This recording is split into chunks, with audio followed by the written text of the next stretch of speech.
Welcome my friends to the Loki season reveal. We are going to be evaluating all of the brand new cards we are receiving this season, and especially an in-depth breakdown of Mobius M. Mobius and all of the interactions that have been explained with this card, because he is the most complicated and most misunderstood card they have ever revealed, but also has the potential to have the largest meta impact that we've seen in any card for many seasons now. Of course, there's plenty of other show stealers. Loki himself seems incredibly interesting. Let's evaluate which are the cards that you really want to chase and which ones are going to be the traps. Let's dive in. All right, Ben Brode, we are going to be starting with Mobius M. Mobius. Because this guy is the one that everybody wants to be talking about. He has sparked so much discussion as to how his layering of energy cheat canceling impacts cards like Wave that has been set up as the trump card, and all this layering is not necessarily very clear in terms of the Snap terminology. He does have a very straightforward ability, the 2-3 stat line ongoing. Your cost cannot be increased and your opponent's cost cannot be reduced. With Mobius, costs can't be increased and your opponent's costs can't be reduced. Eat it, Mr. Negative.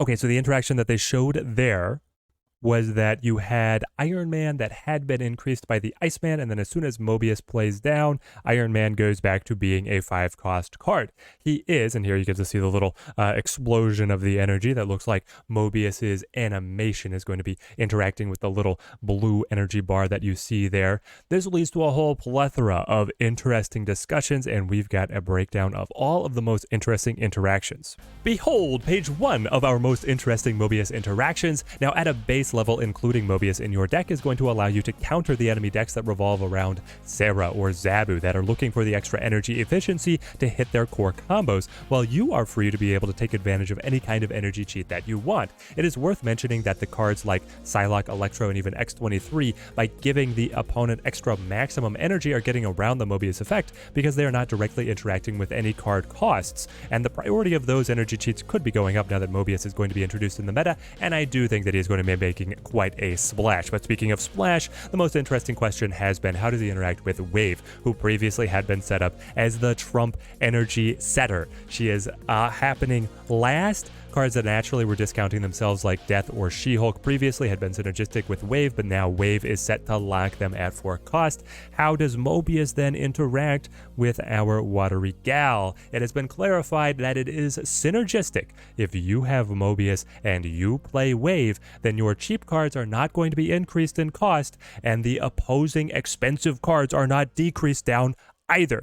This is remarkable. This means that playing Mobius plus Wave on turn 5, which just fits perfectly in terms of energy, can be a brutal play up against your opponent, where you are able to run any kind of combo you want, even a very beneficial one of playing, say, a 6-cost and 2 1-cost, or a 2-cost and a 6-cost together, while the opponent is locked to just their 6-cost, or they're even having the cheaper cards that they wanted to be able to combo together increased. They're locked to only 1 card, and you are going to be able to just ravage the enemy with this kind of combo. But you could also play Mobius on 2 and then Wave on 3, be able to cheat out a 6-cost yourself while your opponent is not able to do so. That used to be the double-edged sword of Wave, is that the opponent could run a really big card to answer you, but now they are still locked at playing their cards because their cards do not get decreased because of your Mobius. It is amazing what this kind of control can be, and then I could even imagine rolling over again into an Odin reactivation because of how much you are hamstringing your opponent. Shoo-wee! I'm really looking forward to what this can do, but it naturally opened the can of worms of, does this bring the old Death Wave back? And it does not, because the interaction of the old Death Wave is still playing the same. That interaction is primarily between Death and Wave, and Mobius is kind of off on the side doing a peripheral thing. The way that it used to work is that if you destroyed, say, 2 cards and then you played Wave, Death would discount herself to 4 because of Wave and then go down to 2 because of her own effect. Now that doesn't happen. She just gets locked at 4, and Mobius is not going to change the way that setting to 4 is happening. Now, if you destroy, say, 5 cards and discount Death to 3 and then play Wave, Death is not going to go up to 4, but she's not going to become free the way that she used to. So this really oppressive Death Wave style where you are running Death, She-Hulk, and another 6-cost, if you set things up right, is never going to be able to come back.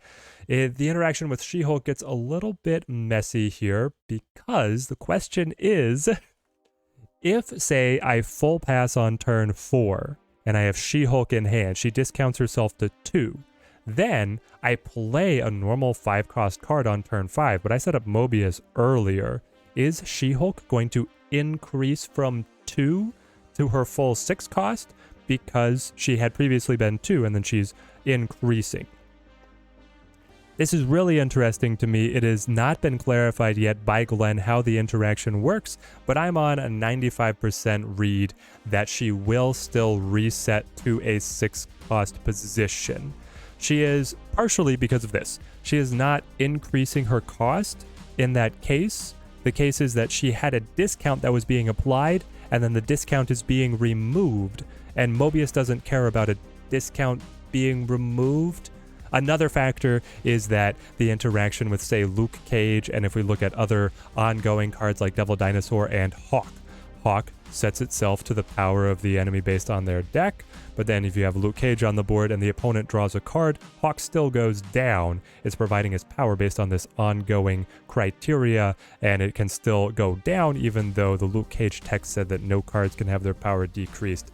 So I think that She-Hulk is going to fall into the same category, but you can check the pinned comments down below if we do get clarification 100% on that interaction. So while the really, really oppressive pieces of Death and She-Hulk I don't think are going to get suddenly revived by Mobius, the control level out of wave means that this combo is still insane. I'm really, really high on Mobius, but now for page 2 of our interesting interactions, Stature and Miles Morales. Yeah, if it's an enemy Mobius, they will not be getting the discount. They're going to be locked at their full price, so that Black Bolt Stature package is not looking nearly as powerful when Mobius is around. Silver Samurai helping that package out as well right now. If that ever gets hacked, then I think that the Mobius is going to be a great answer. Mr. Negative is, again, a little bit complex. He is going to change cards to their set power because Mobius is not blocking the Mr. Negative total effect. He's only interacting with the card's cost. There are going to be some cards that will have allowable cost changes, and then some cards that will get blocked. If you have Mobius down as an enemy and the enemy plays Mr. Negative, then their cards are not going to be getting any cheaper. So if you say Drew an inverted Iron Man, he's going to be a 5/5. He's going to have his normal base cost, not discounted, but he is still going to get the new power based on the Mr. Negative swap attempt. And then the other interaction that I actually don't have a slide for here is the Mobius versus Mobius. Both players play Mobius, then all cards are going to care about their base power, and all energy cheat interactions are turned off for both players. All this being said, where are we landing on Mobius? I'm going triple SS+. This guy seems insane. Energy cheats have been the meta here in Snap for a very long time. Every single energy cheat has been relevant at some time or other, and Mobius just being able to put a stop to that, and then the synergistic interaction with Wave just seems so incredibly toxic and powerful that I say that this guy is one that you have to pick up. Invest the tokens. He is data mined to be a Series 4 release, so I think that purchasing him with tokens directly, if you're not too interested in the other Spotlight cards, is going to be a really great way to go. Next up, we're rolling Loki. We got to go back to the Battle Pass, the titular card of the season, the man of the hour, the 3/5 on reveal. Replace your hand with cards from your opponent's starting deck and give them -1 cost. Very important to note, there is no parenthetical here saying minimum of 1, which almost all other energy cheat cards have at this point. So observe, my friends, the beautiful animation for 1 and then a very interesting effect for 2. He plays Loki. We're grabbing cards from the opposing deck, their starting deck. This is not necessarily the opponent's hand. They could have some of these cards in hand, but they will not necessarily have them in hand. You're going to get a lot of information about what your opponent is playing very early, especially if you're playing in, say, Conquest. So there's a lot of interesting interactions to look at here. And voila, we get the final power threshold for all of these cards. Notice Rocket Raccoon on the far left. He's at a 0. Loki is bringing him down to absolutely free. So if the opponent is playing 1-cost cards, ooh, that feels really powerful. It's something that has been cut from a lot of other energy cheat effects. But let's look farther here. We have the Quinjet setup, which is the best synergy that Loki has, getting compounding energy savings. The trifecta of synergies is that you want Loki, Collector, and Quinjet, because I believe that Collector should be gaining power based on all of these cards getting added into hand by the Loki effect, though the developers haven't shown it off right here. The Quinjet is going to give you compounding energy savings because these copies of these cards, even if you run a normal version of Multiple Man, this Multiple Man is still going to be discounted because this specific copy did not start in your deck. But he is not free. Quinjet discounts by 1, Loki discounts by 1, but Quinjet does have the parenthetical minimum of 1, and here the Loki discount is being applied first, so the Quinjet efficiency is not able to be applied to the Multiple Man. The 2-cost cards will stay 1. The 3-cost cards will become 1. The 1-cost cards will become free, so on and so forth. So actually getting even more layerings of energy efficiency is not what you want. You're going to get diminishing returns if you're trying to apply a Zabu as well, or if you're trying to, well, the Zabu, never mind. The Zabu is great because the Zabu is only going to affect the 4-cost cards that will have the space to get fully discounted, but say a Sarah or a Renslayer could end up having her effect wasted a little bit. We'll get the Renslayer in a second. Another great synergy with Loki is stuff to be able to get you more cards. This is because you're pulling a chunk of cards out of the opposing deck, and the more cards you pull, the better your chances of getting synergies between these cards. If you're only pulling a couple, then they're likely just going to be random junk that's going to be really hard to utilize. So here we are using it with only 3 cards in hand, and voila, we get some very interesting, very cheap cards, but the Vision, the Infinite, the Sunspot are not going to be interacting very powerfully, whereas before we saw we got an entire movement package from the opponent, and we would likely be able to use Multiple Man, Hulkbuster, Doctor Strange in a synergistic way. To throw down the Nakia to buff the Multiple Man. We're looking at benefits here. So I'm looking at fleshing out the Loki deck with cards that are going to be able to generate extra copies fairly early. You want to hit your Quinjet, you want to be able to hit your Loki. You're probably going to run Chavez to hit these cards more consistently, and then to be able to pair alongside the Agent card generation Quinjet energy package, you could round out with Devil Dinosaur. Now Devil Dinosaur might be in hand, or any of these other Agent cards might be in hand when you play Loki, and they'll get removed, and then you're going to be relying on just the energy efficiency of the Loki discount to be able to power through with randomness, while the opponent, it's such a fascinating thing because then they can start predicting as to what you stole from them, looking to try and combat the combos because they know how they fit together. But the extra energy cheat I do think is going to put Loki into a good spot. I'm going to give him a B+ right now. I think he's going to be very fun to use, but not necessarily the most competitive deck. He's one of these cards that I feel like we really have to get our hands on to see how it feels playing out this random selection of cards with a massive energy cheat. So I'm fascinated to see what's going to come from this card. He could elevate himself dramatically, or he could actually feel a lot worse. We'll see. I'm putting the highest variance on this prediction. Next up, and I'll say it right now, Alioth is the most overhyped card that we have this season. I think that people are blowing way out of perspective how good this card is going to be. A 6/5 on reveal, destroy all enemy cards played here this turn, including unrevealed cards. This is a Guardians of the Galaxy card. You have to understand what lane the opponent is playing to be able to get a benefit. Now, it is a big benefit. It is a big Guardians card. There are combos that you can run to be able to get him to work guaranteed, but those combos have never really found purchase within the utilization of the Guardians, and I don't know if Alioth is really going to be able to jump the hurdle of being so desirable that the combos then pay out.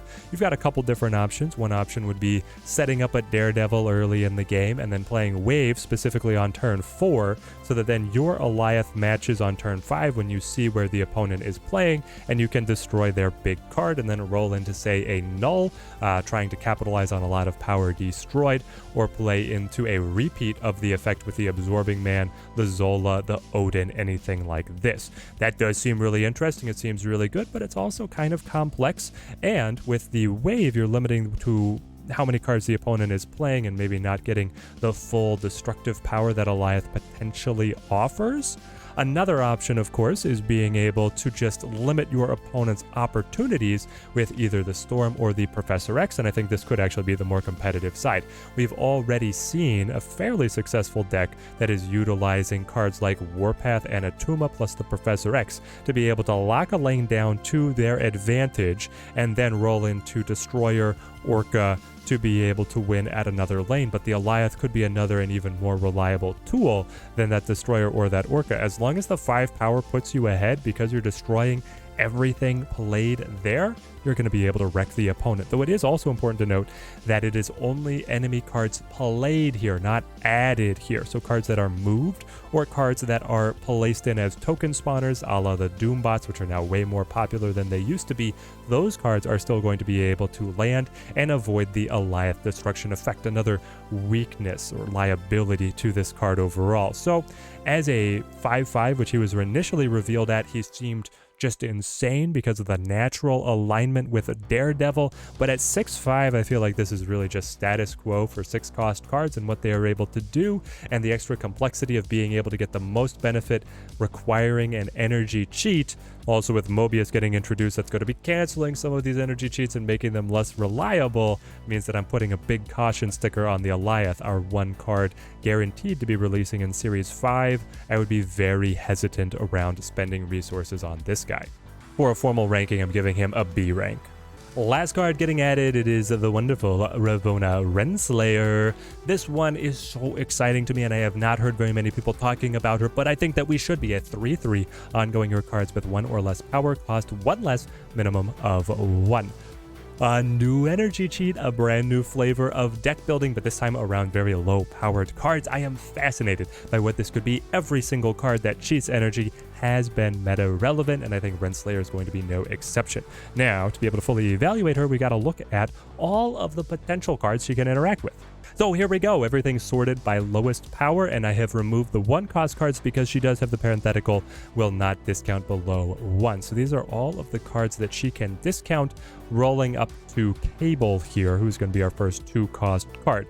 Immediately we can pick out a couple different synergistic packages. We're looking at White Tiger, Jubilee, Wolfsbane, and then we also have the Ironheart here. A good tight on reveal package of synergies, Forge as well. Maybe the Zola playing in here depending on how you tech things out. That seems very nice to be able to combo together. Another package of synergies immediately present is the Iron Man, Hawk, and Mystique, a set of ongoing powerhouses with the duplication effect of the Mystique. You could even be looking at a 4-cost package here if you want to include Zabu as well for super savings. Hawk, Dracula, and then the Jubilee. You're probably going to be looking to include some other kind of control card like a Shang-Chi, which is going to make the Zabu relevant, and then you can include some other of these cheaper cards to make the Renslayer even more relevant. Could be an interesting way to go. And of course, who can deny the goblins here? Hobgoblin, Green Goblin, Null Zola as well, because the goblins often play with destroy synergies by their way of just being able to vanish from your side of the board, hit the opponent's side of the board. A Green Goblin that costs 2 sounds fantastic. A Hobgoblin that costs 4. Oh my gosh, a 4 -8. Yes, please sign me up. I can play that on curve on turn 4 if I set up a Renslayer on turn 3. Wow, that hurts, because then he's way more reliable with the board being more open at that stage in the game rather than later on. Marry it up with the Daredevil seems fantastic. I love the idea of what this card can do. Now, it is worth noting that based on her text, it's implied that she cares about current cost, not base cost. So the synergy with Mr. Negative I don't think is really going to work, and a lot of these cards are often being run in decks with Bast, and I don't think that's necessarily going to be the route that you want to take either, because I think that Bast is going to put the cards away from being able to receive the Renslayer discount. Oh, the Black Widow pairs with the Hawk. I just saw that. Be very interesting to see as people dive in farther which synergies are most beneficial, and if the Ravonna Renslayer discount is dramatic enough to elevate some of these unseen cards. We've also, of course, have the Angela Bishop. That is a very base level for the Sarah efficiency package. Maybe you can cut Sarah and just run Renslayer instead alongside some of these other pieces. I'm so excited because you've got Surfer here and the Iron Heart. You could be looking at some Sarah 3s, but it's a Renslayer instead because she can gain the extra benefit. You can compound Renslayer and Sarah together because all these 3-cost cards are going to go down to 1. You're not going to lose efficiency there. I could talk about this card forever. I'm giving her an A ranking, and I think she's maybe the card that I am most excited for deck building around, because it's just bringing to mind all these new archetypes or some old ones that could really get juiced up by going different directions because of what Renslayer is going to allow us to do. And that is the reveal of Loki For All Time. You're going to have to let me know in the comments down below where you would rank these cards, any deck ideas or synergies that I missed talking about. I'd love to think about them with you guys down in the comments to be able to theory craft where we are going to be beginning. But we will be beginning Monday night. We're going to be streaming this season rollover and playing around with a Loki, seeing how quickly we can shoot up to the top of the Snap Infinite leaderboards. You know you're going to want to be there for the journey. Till next time, thank you guys for watching. Keep on snapping.